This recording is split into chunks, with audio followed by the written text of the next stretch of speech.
Hello बच्चों, let's read this question. The question says, which of the statement is not true? K2Cr2O7 solution in acidic medium is orange. K2Cr2 solution become yellow on increasing the pH beyond 7. On passing H2S through acidified K2Cr2O7 solution, a milky color is observed.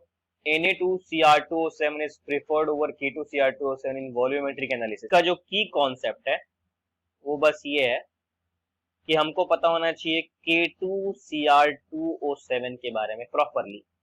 तो पहला statement जो दे रखा है वो बिल्कुल correct they रखा है, क्योंकि हमको ये पता है कि K2Cr2O7 जो है एसिडिक मीडियम में, मतलब जनरली तो एसिडिक ही होता है, एसिडिक मीडियम में जो है इसका जो कलर होता है वो होता है ऑरेंज कलर। तो ये बिल्कुल सही है।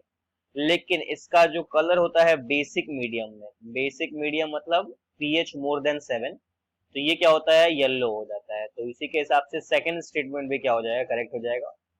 थर्ड स्टेटमेंट क्या बोल रहा है कि H2S पास करने पे ये क्या बनाएगा, मिल्की कलर्ड ऑब्जॉर्ब होगा। तो ये भी बिल्कुल सही है, क्योंकि अगर हम K2Cr2O7 में क्या मिलाएं, H2S मिलाएं, थोड़ा सा एसिड भी ले लें H2SO4, तो ये बन जाएगा सल्फर, 3S बन जाएगा, 3S सिर्फ S लेते हैं, S बन जाएगा, फिर K2SO4 बनेगा, फिर क्या हो जाएगा Cr2SO4 का ट्राइस और H2O बन जाएगा। तो ये जो सल्फर का कलर होता है वो कैसा होता है, मिल्की। तो ये ऑप्शन भी बिल्कुल करेक्ट है। फोर्थ ऑप्शन क्या है, तो बोल रहा है कि Na2Cr2O7 को प्रिफर किया जाता है K2Cr2 से ज्यादा वॉल्यूमेट्रिक एनालिसिस में। बिल्कुल गलत। क्यों?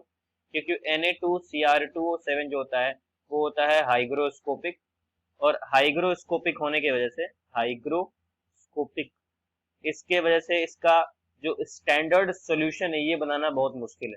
जैसे लिख लेंगे, it is difficult to prepare क्या द इट्स स्टैंडर्ड सॉल्यूशन। तो स्टैंडर्ड सॉल्यूशन ही नहीं बन पाएगा तो कहां से वॉल्यूमेट्रिक एनालिसिस करेंगे। तो ये ऑप्शन बिल्कुल करेक्ट नहीं है, बिल्कुल इनकरेक्ट है।